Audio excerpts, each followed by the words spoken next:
신명기 8장 1절에서 10절, 제가 먼저 1절 읽겠습니다. 내가 오늘 명하는 모든 명령을 너희는 지켜 행하라. 그리하면 너희가 살고 번성하고 여호와께서 너희의 조상들에게 맹세하신 땅에 들어가서 그것을 차지하리라.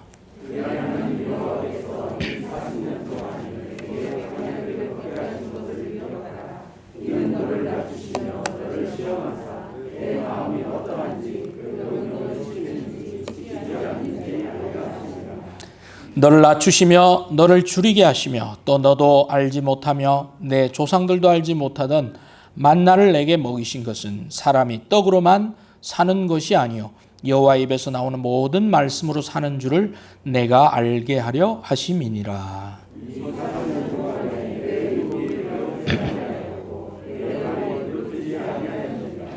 너는 사람이 그 아들을 징계함같이 내 하나님 여호와께서 너를 징계하시는 줄 마음에 생각하고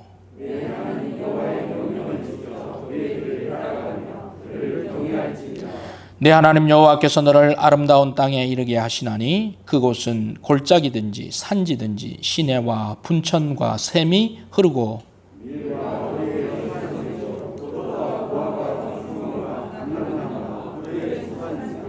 내가 먹을 것에 모자람이 없고 내게 아무 부족함이 없는 땅이며 그 땅의 돌은 철이요 산에서는 동을 캘 것이라. 내가 먹어서 배부르고 내 하나님 여호와께서 옥토를 내게 주셨으므로 말미암아 그를 찬송하리라. 아멘. 요즘 많은 사람들이 등산을 합니다. 등산의 묘미가 어디에 있습니까? 왜 사람들이 산을 찾습니까? 등산은 처음에는 어렵습니다. 평지가 아니기 때문에 그렇습니다. 올라가면 힘이 듭니다. 그러나 그런 시간들을 지나서 정상에 서면 그동안 했던 고생들은 뒤로 할 만큼 충분한 성취감 그리고 뿌듯함이 정상에서 있습니다. 그리고 산을 내려오면서 평안하고 또 즐거움을 느끼는 것. 그래서 많은 사람들이 산을 찾지 않나 생각을 합니다. 등산을 좋아하는 이유, 또 다른 이유는 이 산을 올라가는 것이 우리가 사는 인생과 유사하다는 생각들을 많이 합니다. 올라가는 과정은 힘이 들고 고단한 시간이지만 그러한 시간과 과정을 지나면 기쁨도 있고 쉼도 있고 휴식이 있기에 우리가 사는 인생과 상당히 유사점이 있는 것 같습니다. 평평한 땅을 지나가면 그렇게 힘이 들지 않습니다만 우리가 사는 동안에 평지만을 지나갈 수는 없습니다. 편안한 길도 있습니다만 힘든 고갯길도 분명히 있습니다. 이런 시간들을 통해서 사람은 성장합니다. 그리고 배웁니다. 그리고 좀 더 나아진다고 말할 수 있습니다. 이것을 우리는 경험이라고 말할 수 있습니다. 또는 훈련이라고 말할 수 있습니다. 하나님은 우리에게도 이런 과정을 거치게 하셨습니다. 오늘 신명기 8장의 말씀을 보면 등산을 하는 것과 같은 그런 유사한 구조를 가지고 있습니다. 하나님은 이스라엘 백성들에게 약속의 땅에 들어가서 번성하여 살 것을 기대하셨습니다. 그리고 그 땅을 차지할 것이라고 말씀해 주셨습니다. 그런데 이런 하나님의 약속이 그냥 거저 자동적으로 이루어지는 것은 아니겠죠. 선물처럼 손만 내밀어서 받는 것이 아니라는 것입니다. 하나님께서는 이런 것을 받기 위해서는 중간에 과정을 거치게 하셨습니다. 그것이 무엇입니까? 바로 이스라엘 백성들이 광야 40년을 걷게 하신 것입니다. 광야의 길을 다 걸은 이후에 이스라엘 백성들은 마침내 하나님이 약속하신 축복의 장소 가나안 땅, 그 젖과 꿀이 흐르는 그 땅에 도달하게 하셨습니다. 오늘 본문을 통해서 옥토에 이를 때까지라는 제목으로 함께 말씀을 나누겠습니다. 다른 또 제목으로는 광야를 거쳐서라고 말할 수 있습니다. 옥토에 이르기 위해서는 광야를 거쳐가야 합니다. 그래서 광야를 거쳐서라는 제목으로 함께 우리 본문의 교훈을 얻기를 원합니다. 먼저 오늘 본문 말씀 1절 말씀 우리 다시 한번 읽겠습니다. 같이 시작. 내가 오늘 명하는 모든 명령을 너희는 지켜 행하라. 그리하면 너희가 살고 번성하고 여호와께서 너희의 조상들에게 맹세하신 땅에 들어가서 그것을 차지하리라. 신명기의 주제가 뭐라고 말씀드렸습니까? 바로 하나님이 하신 계명, 하나님이 하신 말씀, 모든 명령을 지키는 것이라 이렇게 말하고 있습니다. 하나님께서 하신 것을 잘 지키고 행하는 것입니다. 그렇게 하면 어떤 결과가 주어집니까? 바로 너희가 살고 번성하고 라고 말하고 있습니다. 그리고 맨 마지막에 보면 땅을 차지할 것이라 말하고 있습니다. 세 가지를 약속하셨습니다. 살고 번성하고 차지하리라. 우리 같이 한번 하겠습니다. 살고 번성하고 차지하리라. 예. 물론 순서적으로 보면 땅을 차지하고 그 다음에 그곳에 살면서 번성하는 것이라고 말할 수 있습니다. 하나님께서 약속하신 그 땅을 차지해야 그 땅에 거주하죠. 그리고 거주할 뿐 아니라 거기서 번성하는 것. 이것이 하나님의 약속하신 약속입니다. 그래서 1절 말씀은 차지하였다가 아니라 차지할 것이다 라는 거죠. 성도 여러분, 우리에게도 동일합니다. 하나님이 주신 그 자리에서 살고 번성할 것이라. 하나님이 주신 약속입니다. 약속을 믿고 나아가는 우리들 되기를 바랍니다. 이것은 약속이에요. 아직 이루어지지는 않았습니다. 이것이 신명기의 주제이기도 합니다. 하나님께서 주실 것이고 또한 번성케 하실 것이라. 그러니 모든 명령을 지켜 행하라는 것입니다. 그런데 말씀드렸던 것처럼 거저 이루어지는 것이 아니라 반드시 과정을 거치도록 했습니다. 등산을 할 때 그 밑에서 출발하죠. 예, 마라톤도 출발점에서 가야 합니다. 그리고 도착 지점으로 가야 이 정상적인 루트입니다. 물론 어떤 경우는 등산을 정상에 올라가다가 가기 위해서 케이블카를 타고 갈 수도 있겠죠. 근데 그것은 등산이라고 말할 수 없고 그것은 유람이죠. 예, 그것은 관광인 것입니다. 그것은 정상적인 경로가 아닙니다. 그러면 하나님께서 어떤 과정을 거치게 하셨습니까? 2절을 보겠습니다. 2절을 같이 읽겠습니다. 시작. 내 하나님 여호와께서 이 40년 동안 내게 광야길을 걷게 하신 것을 기억하라 그랬습니다. 어디를 걷게 하셨습니까? 광야의 길을 걷게 하셨습니다. 광야의 길입니다. 하나님께서 약속하신 그 땅을 차지하기 위해서는 하나님의 말씀을 잘 지켜야 하는데 그 잘 지키는 것이 단숨에 금방 결심한다고 서약서를 쓴다고 이루어지는 것이 아니라는 것입니다. 그래서 하나님께서는 이스라엘 백성들을 광야라고 하는 곳에 훈련을 시키셨는데 무려 몇 년이나 훈련을 시키고 있습니까? 바로 40년의 기간입니다. 짧지 않습니다. 그렇죠? 상당히 긴 기간이죠. 여러분의 지금 현재 나이에서 40년을 한번 빼보세요. 짧은 나이가 아니죠. 상당히 긴 기간이에요. 여러분 보십시오. 이스라엘 백성들이 하나님 그냥 왜 축복의 땅으로 바로 가게 만들지 않으셨습니까? 거기 가서 잘 섬기고 경외하고 또 하나님을 잘 받들면 이 모든 축복을 받을 건데 왜 바로 인도하지 않으셨습니까? 그렇게 질문할 수 있죠. 이스라엘 백성들이 가나안 땅에 가기 전에 어디에 살았습니까? 애굽에서 살았습니다. 애굽에서 오랫동안 살았습니다. 종살이하면서 살았습니다. 우상들을 섬기고 그런 모습을 보고 살았습니다. 그랬던 사람들이 모세의 인도하에 하나님을 만나고 하나님의 백성임을 알게 되며 어느 순간에 그들의 모습이 짠하고 바뀌어서 하나님만을 철저히 섬기는 사람들로 변화될 수 있습니까? 가능합니까?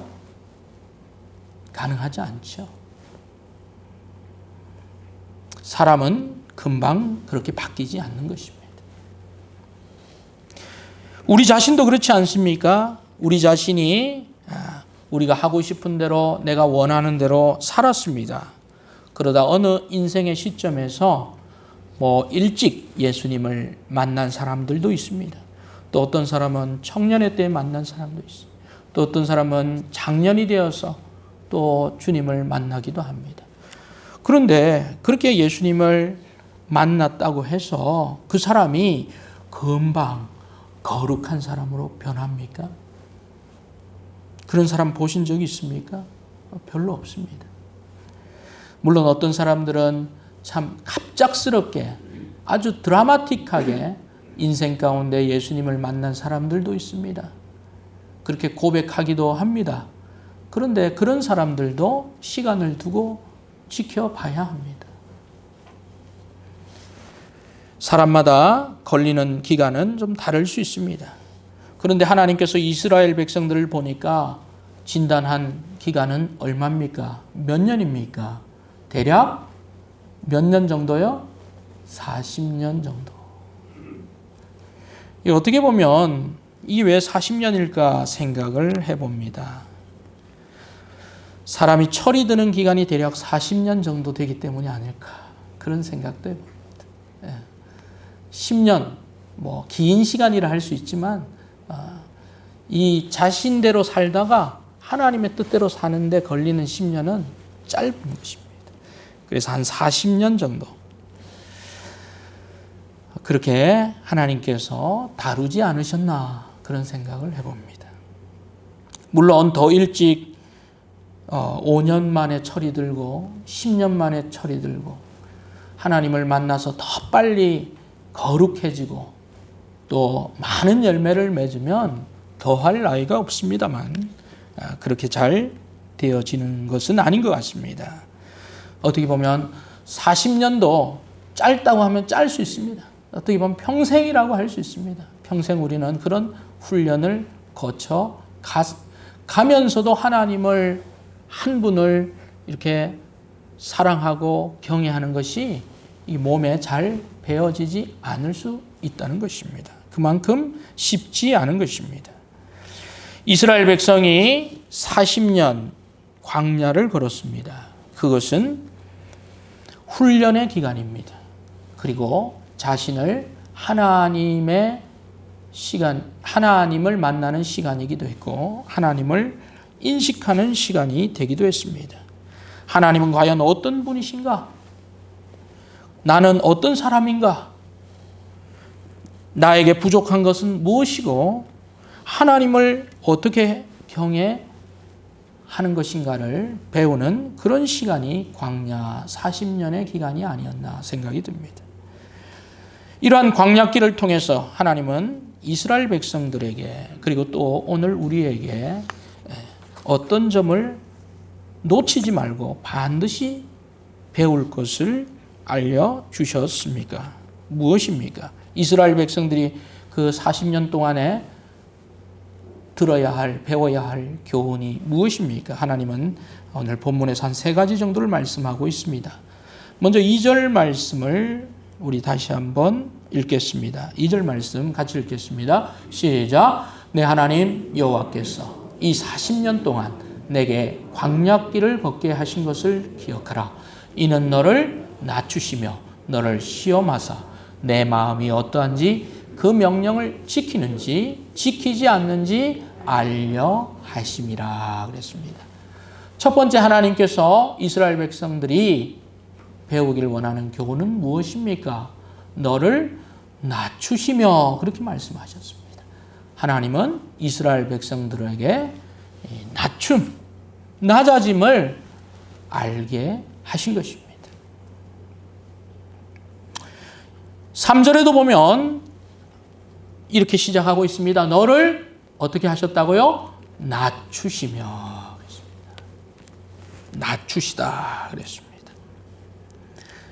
2절, 3절에 두 번씩이나 광야에서 하나님께서는 이스라엘 백성들이 낮아질 것을 말씀하셨습니다. 이 낮아진다라는 것은 어떤 의미입니까? 광야에서 낮추신다. 그것은 바로 비천하게 하셨다는 것입니다. 초라하게 하셨다는 것입니다. 비천하고 초라한 상태, 낮아진 상태죠. 납작 엎드리는 상태죠. 이스라엘 백성들은 광야에서 죽겠다라는 생각을 했습니다. 아무것도 없는 메마른 광야, 햇볕이 쨍쨍 쬐는 그 광야를 아침 눈을 뜨면 걷습니다. 해가 지면 멈춥니다. 어떤 생각을 합니까? 죽을 수 있겠죠. 자신의 초라함, 비천함, 연약함, 한계를 깨닫는 시간인 것입니다. 우리도 이 세상을 살면서 이런 유사한 낮아짐을 경험할 때가 있습니다. 내가 왜 이렇게 초라하지? 이것밖에 안 되나? 그런 생각을 한 번씩 우리가 할 때가 있습니다. 자신의 능력이나 자신의 의지대로 되어지지 않는 일들을 보면서 한없이 자신의 마음이 꺾여지고 그리고 초라해지는 시간, 이것은 바로 낮아짐의 시간이라고 말할 수 있습니다. 개인적으로 경험하는 낮아짐의 시간, 광야의 시간이라 말할 수 있습니다. 모든 사람들은 이런 낮아짐의 시간들을 경험합니다. 만나게 됩니다. 우리가 특별한 사람들이 아니라면 대부분은 이런 낮아짐의 시기를 우리는 젊을 때 또 인생의 한 시점에서 만난다는 사실입니다. 남자들은 보통 이제 군대를 가면 이런 낮아짐의 시간을, 비천한 시간을, 초라함의 시간을 경험합니다. 군인이 처음부터 군인이 아닌 것입니다. 처음에는 훈련병으로 가야 되죠. 그 다음에 2병을 달고 1병을 달고 상병을 달고 병장을 다는 거예요. 그런데 어디에서 시작합니까? 훈련소를 거쳐서 바로 2등병으로 낮아지는 거예요. 그 사회에서 얼마나 좋은 머리가 좋고 얼마나 좋은 집안에서 있는지 얼마나 좋은 학교를 다녔는지 전혀 고려 사항이 아닙니다. 낮아져야 합니다. 2등병으로서 자신을 인식해야 합니다.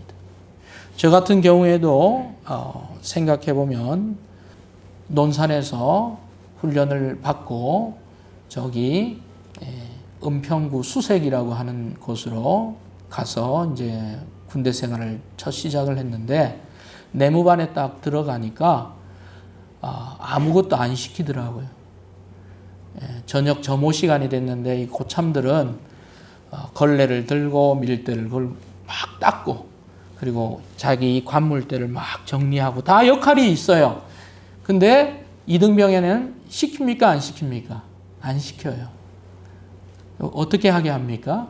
자기 그 관물대 그 평상에서 그 양반 다리를 하고 뻣뻣하게 앉아있게 합니다. 며칠 동안 했는가 생각해보니 15일 동안 합니다. 속마음은 어떻습니까? 나도 가서 막 청소하고 싶은 거예요. 근데 청소하면 돼요? 안 돼요? 맞아, 죽습니다. 조용히 나중에 이제 나가게 되는. 나도 저 사람들처럼 같이 어울려서 청소도 하고 점호도 하고 뭔가 소속된 사람으로 있고 싶은 마음은 굴뚝 같지만 그렇게 하면 안 돼요. 어떻게 해야 됩니까? 그 군대라고 하는 특성에서 요구해주는 그걸 따라야 합니다. 낮아지는 거예요. 가만히 각을 잡고 있어야 돼요. 그 이후에 이제 뭔가 역할이 주어지고 그것을 할 수 있는 기회가 되는 거예요. 그런데 군대 생활만 그런 게 아닙니다. 사회생활도 똑같습니다. 사회생활도 우리 여기 이제 우리 청년들이 있지만 나가면 어떻습니까? 여러분들을 다 환영하고 여러분들에게 환대를 하고 그렇게 하는 경우도 혹 있지만 대부분 그렇지 않아요. 대부분 이미 자리를 잡은 사람들이 있습니다. 그리고 이미 역할들이 다 있는 속에서 여러분이 들어가면 어떻게 해야 됩니까? 낮아져야 되는 거죠. 그 관계 속에 들어가서 적응하고 뿌리를 박으려면 이런 낮아짐의 시간을 감당을 해야 합니다. 잘 견뎌내야 합니다. 부당 대우라고 말할 필요가 없습니다. 여러분을 특별 대우로 맞이해야 될 이유가 없어요. 혈기왕성한 젊은이들은 이러한 낮아짐의 시간을 굉장히 고통스러워요. 특별히 사회성이 좀 부족하고 요즘 1인 1명 또는 뭐 이렇게 최소한의 이 자녀들을 낳다 보니까 오냐 키우다 보니까 내가 왜 이런 대우를 받아야 하는지에 대해서 이 정체성의 혼란을 느끼고 그것을 잘 견뎌내지 못하는 젊은이들이 많이 있어요. 그러다가 사고를 칩니다. 그러면 인생이 꼬이는 거죠. 낮아짐의 시간은 견뎌내야 하는 거예요. 특별히 뭐 남자분들, 우리 청년들 마찬가지. 또 뭐 자매들도 마찬가지. 장래에 이러한 낮아짐이 경험과 교훈이 될 것을 생각하고 그 시간을 견디면요. 그것이 차곡차곡 쌓여서 뭐가 됩니까? 복이 됩니다. 할 말이 있어요. 경험이 되는 거예요. 저는 이 자리에 있는 우리 젊은 학생들, 청년들이 이런 낮아짐의 시간들을 잘 감내하기를 소망합니다. 아멘. 견뎌내야 됩니다. 저 뭐 야구를 좀 좋아하지는 않는데 설교 준비를 하면서 어떻게 야구에 대해서 제가 좀 영상을 좀 봤습니다. 그 미국에 진출한 프로야구 선수 지금 현재 보니까 이 김하성이라고 하는 선수가 있더라고요. 27살인데 지금 샌디에고 파드레스에서 지금 유격수를 맡고 있는 한국 선수예요. 간지 2020년 연말에 갔으니까 2021년을 보냈고 그 다음에 2022년 지금 7월이니까 1년 6개월 됐죠? 예, 한 1년 7개월 됐어요. 저 영상을 좀 봤는데 1년을 보내고 난 뒤에 메이저리그 그 뉴스에서 리그 2년 차를 맞이한 선수 중에 두각을 나타낼 선수 15명을 선발했는데 그중에 이 한국 선수 김하성이 들어가 있어요. 메이저리그에 수많은 리그 2년차 선수들 중에 15명 중에 들어가서 잘한 거예요. 그렇죠? 예, 딱 들어가 있어요. 그런데 어떻게 그렇게 잘했나 보니까 이 선수를 그 샌디에고에서 데려갈 때는 이 타격을 잘하는 선수로 데려갔어요. 그런데 1년 차에는 아무래도 이 한국하고 다르니까 이게 잘 안 되잖아요. 타격이 좀 안 좋아요. 왜냐하면 언어도 잘 안 통하죠. 환경도 다르죠. 그리고 새로운 시스템에 자기가 적응해야 된다는 부담감도 있죠. 공이 잘 안 맞는 거예요. 한국에서 맞추는 것보다. 타격이 이할 때 이하였어요. 그래서 사람들이 이게 좀 저렇게 해서 성공할 수 있을까 생각했는데 이 낮은 타격을 어디에서 만회했느냐? 수비력으로 보완했다. 그러니까 타격으로 데려갔는데 타격이 안 되니까 어떻게 했어요? 수비로. 그러니까 이 선수가 수비를 잘하는데 잘하는 것보다 엄청 열심히 뛰는 거예요. 축구로 하면 이제 거의 박지성만큼이나 막 뛰는 거예요. 그러니까 수비 범위를 엄청 넓게, 이 수비라는 것은 이 몸이 되면 이 자기가 열심히 이렇게 몸을 날려서 막으면 되거든요. 안 되는 분도 있지만 된단 말이죠. 이 선수가 수비하는 걸 보니까 정말 악착같이 하더라고요. 그러니까 사람들이 이 선수를 타격으로 데려왔지만 잘 안 됐지만 이 열심히 악착같이 살아남겠다고 하는 그런 몸을 던져서 하는 이 플레이를 보고 그 선수를 이제 점점 인정하기 시작합니다. 그런데 2년 차를 맞이한 올해는 보니까 이 타격도 상당히 이제 좋아졌어요. 타격도 잘하죠, 수비도 잘하죠. 주전으로 쓰지 않을 이유가 없는 거예요. 지금 잘하고 있어요. 얼마나 본인으로서 힘든 시간들을 보냈을까요? 성공하지 못하고 돌아오는 선수들이 얼마나 많습니까? 그런데 자기의 약점을 어떻게든 만회해 보려고 거기서 애를 쓰는 모습이 수비하는데 다 보여요. 박수를 치지 않을 수가 없더라고요. 간절함과 이 살아남아야 되겠다고 하는 생각이 있었을 것입니다.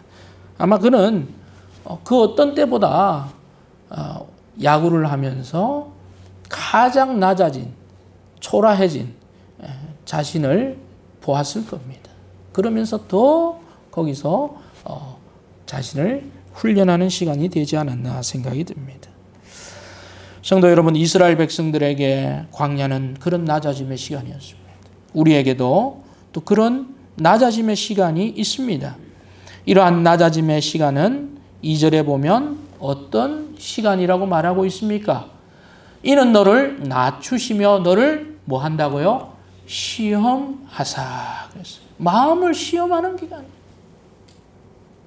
내 마음이 어떠한지, 하나님의 명령을 지키는지 지키지 않는지 그 시간이 필요한 거예요. 낮아짐의 시간은.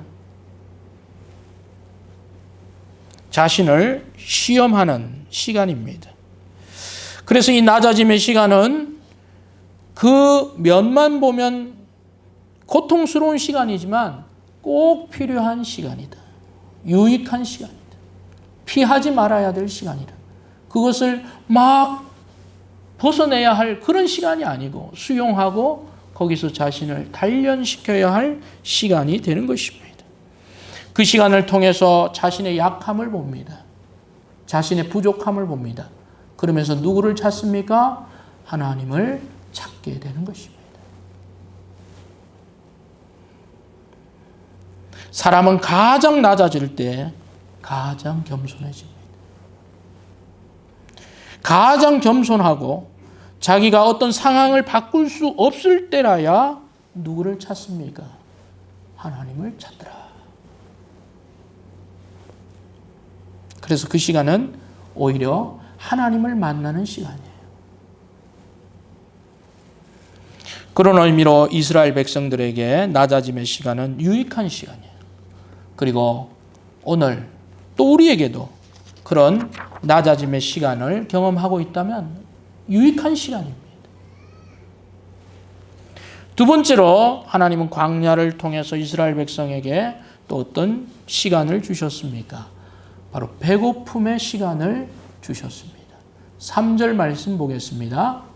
같이 읽겠습니다. 시작. 너를 낮추시며 너를 줄이게 하시며 또 너도 알지 못하며 내 조상들도 알지 못하던 만나를 내게 먹이신 것은 사람이 떡으로만 사는 것이 아니요 여호와의 입에서 나오는 모든 말씀으로 사는 줄을 내가 알게 하려 하심이니라.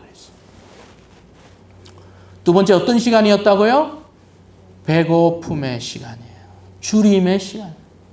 하나님이 낮추셨어요. 그 다음에 뭐 하게 하셨다고요? 줄이게 하셨다. 줄인다는 것은 배가 고프다는 것이죠.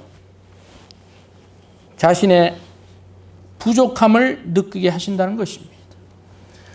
여러분, 줄인 적이 있었습니까? 배고픈 적이 있었습니까? 아니면 어떤 사람들처럼 항상 배가 고프십니까? 나는 아직도 배가 고프다.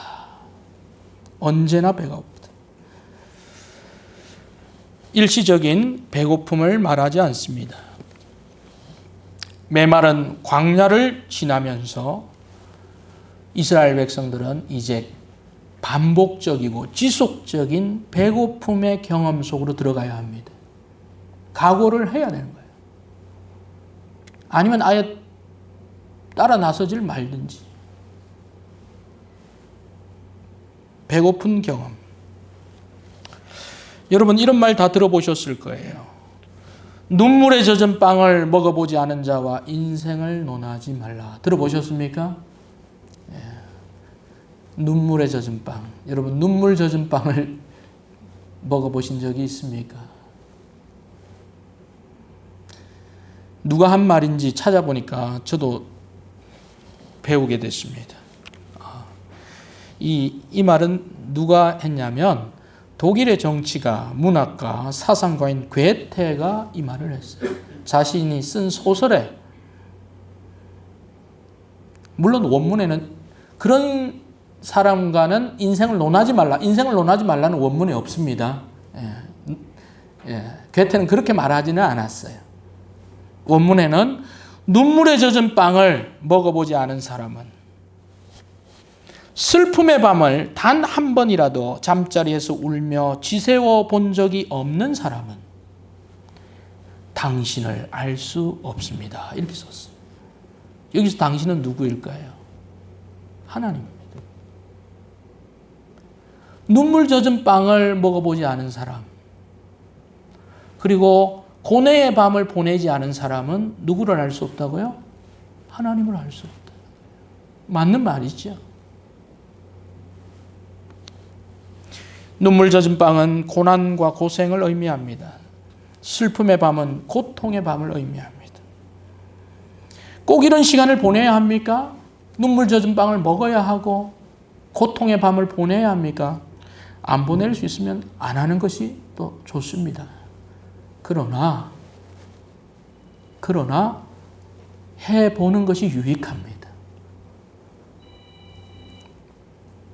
인생을 살면서 이런 시간이 저는 꼭 필요하다고 생각이 들어요. 이런 시간이 꼭 필요합니다.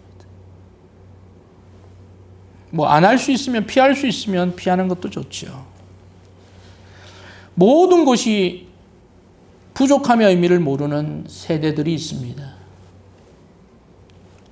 특별히 젊은 세대들이 좀 그렇죠. 우리 세대와 우리 윗세대는 빵과 떡을 위해서 교회를 갔던 세대이기도 합니다. 간식을 준다는 그것 때문에 교회에 가기도 했어요. 그러나 지금 세대 간식 주면 오나요? 아닙니다. 모든 게 풍족해요. 눈물 젖은 빵은 아마 쳐다보지도 않을 거예요. 그래서 저는 좀 젊은 세대들이 경험하면 좋겠다, 이런 생각이 들어요. 예수님도 하나님이셨는데 하나님 되신 그분이 배고픔을 이 땅에서 경험하셨어요. 얼마만큼의 배고픔을 누리셨습니까? 40일간을 예수님 음식을 드시지 않았어요. 마태복음 4장 2절에 보면 40일을 밤낮으로 금식하신 후에 줄이신지라. 예수님 줄이셨다. 예수님 배고파 본 경험이 있습니까? 없습니까? 있어요. 절절히 있어요. 그래서 예수님이 음식을 귀하게 여길까요? 귀하게 여기지 않을까요? 당연히 귀하게 여기죠. 음식 차려준 것도 귀하게 받아들이겠죠. 예수님이 돌로 떡을 만든 경우가 있습니다. 물론 돌이 아니네요. 오병이어 그 작은 도시락으로 사람들 5,000명, 남자만 5,000명 이상을 먹인 적이 있죠. 돌로 떡을 만들지는 않았어요. 예. 근데 예수님 뭐라 그랬어요? 그 다 나눠진 이후에 많이 남았죠? 버리라. 그렇게 얘기 안 하셨어요. 어떻게 하셨어요? 다 모으라. 하나도 버리지 말게 해라 그랬어요. 요한복음 6장 12절 13절에 보면 그들이 배부른 후에라 그랬어요. 배불러요. 배부르면 뭐예요? 음식이 보지를 않습니다. 배가 고파야 쳐다보죠. 근데 배부른 후에 예수께서 제자들에게 이르시되 남은 조각을 거두어 버리는 것이 없게 하라 그랬어요. 예수님이 배고파 본 경험이 있어요. 줄이신 경험이 있어요. 그래서 음식도 귀하게 여기신 거예요. 여러분 음식 버리는 거 참 못할 짓이죠. 어떨 때는 음식을 이렇게 있는데 여러분 냉장고에 오래된 음식들이 많이 있을 거예요. 예. 근데 그걸 한번 이렇게 딱 이렇게 보면 어쩔 수 없이 버려야 될 상태가 되어 있는 거 있어요. 저도 어제 이렇게 냉장고 좀 이렇게 했는데 왜 그렇게 아까운지 모르겠어요. 그래서 버리면서 막 먹었어요. 이해되세요? 버리면 회개하면서.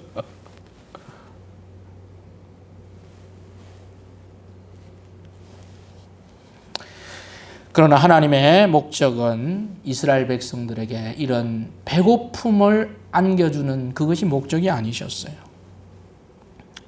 배고픔 뒤에 하나님께서 무엇을 주셨습니까?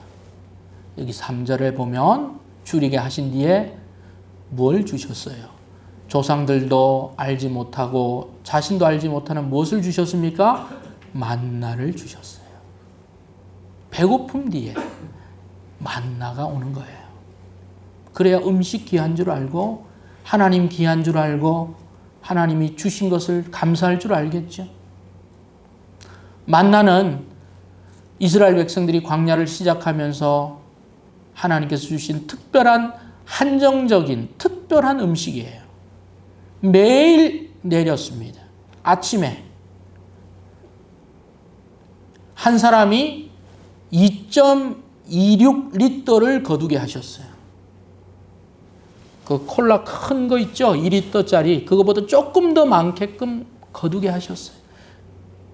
그리고 안식일 날은 또 그 전에 거두게 하셨죠? 언제 멈췄습니까? 이스라엘 백성들이 가나안 땅에 도착해서 도착해서 그 열매를 수확하기 전에 어때요? 만나가 어때요? 끊겼어요. 그 다음부터는 끊긴 의미는 뭐예요? 네 손 없냐? 발 없냐? 건장한 몸 없어? 네가 벌어서 네가 먹어. 그거예요. 만나를 계속 주셨으면 축복이었을까요? 아니에요. 과한 복지예요. 망하게 하는 복지란 말이죠. 자기 손으로 벌게 하시고.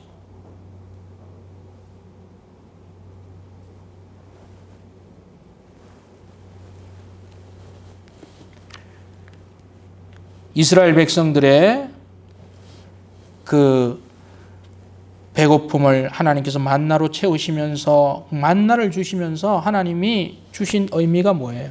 하나님이 채우신다. 하나님이 공급하신다. 그리고 3절 하반절에 사람이 같이 한번 읽어봅시다. 시작. 사람이 떡으로만 사는 것이 아니요 여호와의 입에서 나오는 모든 말씀으로 사는 줄을 내가 알게 하려 하심이니. 그 전에 이스라엘 백성들은 뭘로 살았어요? 말씀이 없었죠? 뭘로 살았습니까? 떡으로만 살았다.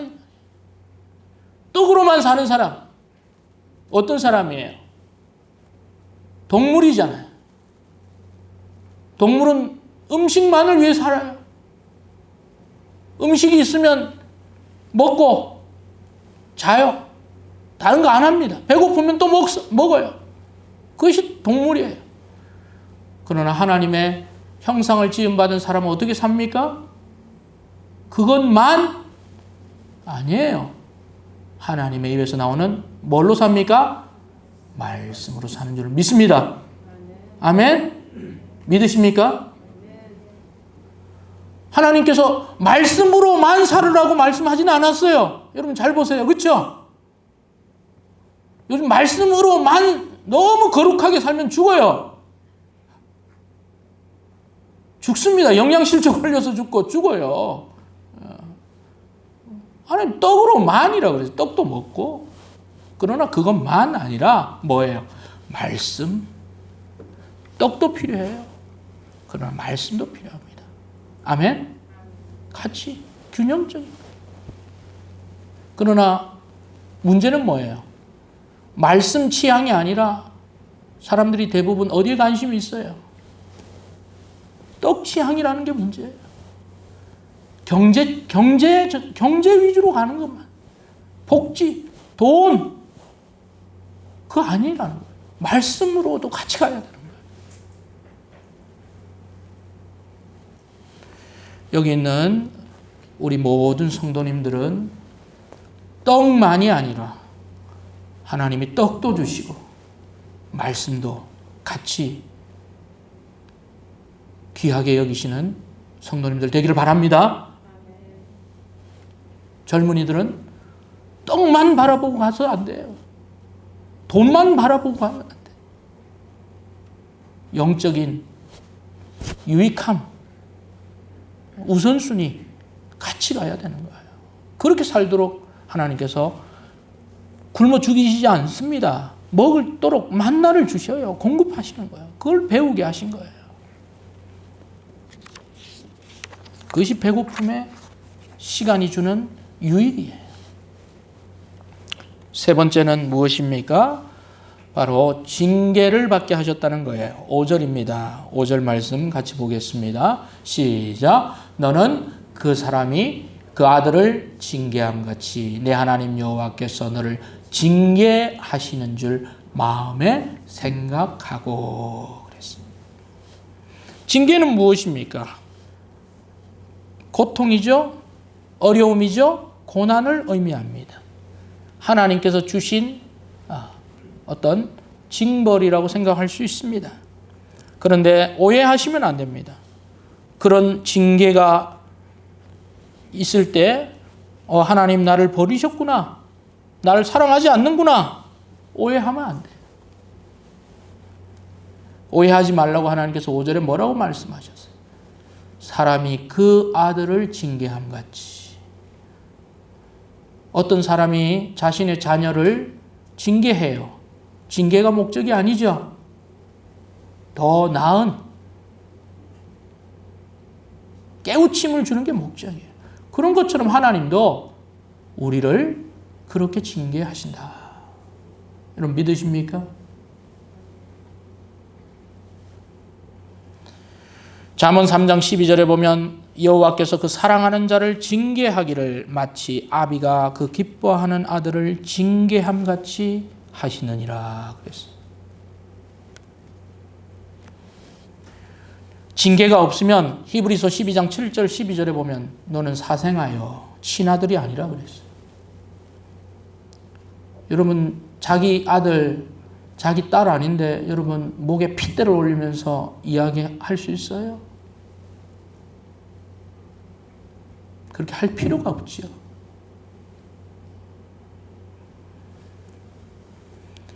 우리 육신의 아버지가 우리를 징계하여도 공경하였거든 하물며 모든 영의 아버지께 더욱 복종하며 살려 하지 않겠느냐. 그들은 잠시 자기의 뜻대로 우리를 징계하였거니와 오직 하나님은 우리의 유익을 위하여 그의 거룩하심에 참여하게 하시느니라. 무릇 징계가 당시에는 즐거워 보이지 않고 슬퍼 보이나 후에 그로 말미암아 연단 받은 자들은 의와 평강의 열매를 맺느니라. 아멘.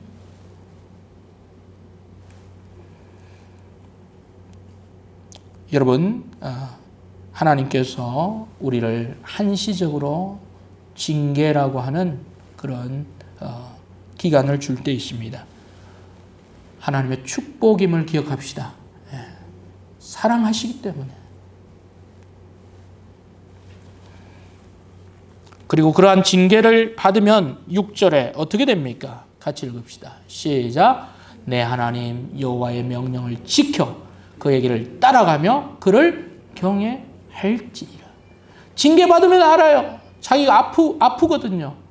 손해를 보거든요. 그러면 어떤 생각을 해요? 하나님 명령을 내가 진작 지킬 것. 내가 하나님을 좀 더 사랑할 걸. 그 말씀대로 실천할 걸. 그것을 바로 주기 위함이에요. 40년 광야를 거친 후에 하나님이 주신 것 3가지가 무엇입니까? 저를 보세요. 자, 첫 번째 무엇입니까? 낮아짐이죠. 두 번째는 무엇입니까? 배고픔이에요. 세 번째는요? 징계예요. 이 과정을 거쳐야 돼요. 이 과정을 거친 이후에 하나님께서 예비하신 것이 7절, 9절에 나와 있어요. 같이 읽읍시다. 7절, 8절, 9절 시작. 내 하나님 여호와께서 너를 아름다운 땅에 이르게 하시나니 그곳은 골짜기든지 산지든지 시내와 분천과 샘이 흐르고 밀과 보리의 소산지요 포도와 무화과와 석류와 감람나무와 꿀의 소산지라 내가 먹을 것에 모자람이 없고 내게 아무 부족함이 없는 땅이며 그 땅의 돌은 철이요 산에서는 동을 갤 것이라. 아멘. 7절에 샘이 흘러나오는 풍부한 물. 8절에 풍요한 곡식. 9절에 돌과 철과 동, 풍부한 지하자원, 환경 하나님께서 주신다고 했어요. 그래서 비로소 광야 40년에 제대로 교훈을 배운 사람들은 하나님을 사랑하게 되고 하나님을 경외하게 되고 인생의 마지막에 10절을 고백하지 않을 수가 없습니다. 10절이 무엇입니까? 같이 읽읍시다. 시작. 내가 먹어서 배부르고 내 하나님 여호와께서 옥토를 내게 주셨으므로 말미암아 그를 찬송하리라. 여러분, 이런 고백이 여러분 입술에 있기를 바랍니다. 하나님께서 뭘 주셨다고요? 옥토를 주셨어요. 하나님 감사합니다. 하나님 찬송합니다. 거저 이루어지는 게 아니에요. 낮아지고 때로는 배고픔을 또한 징계를 경험하고 하나님을 사랑하고 하나님 말씀을 지키는 것이 참으로 맞다. 40년 훈련을 배운 후에 하나님께서 또 마침내 그 입술로 찬송의 고백을 하게 만드십니다. 물론 여기 있는 우리 젊은 세대들은 40년까지 가지 않기를 바라요. 일찍 빨리 주님의 축복을 많이 받아서 나누어주는 사람들 되기를 바랍니다.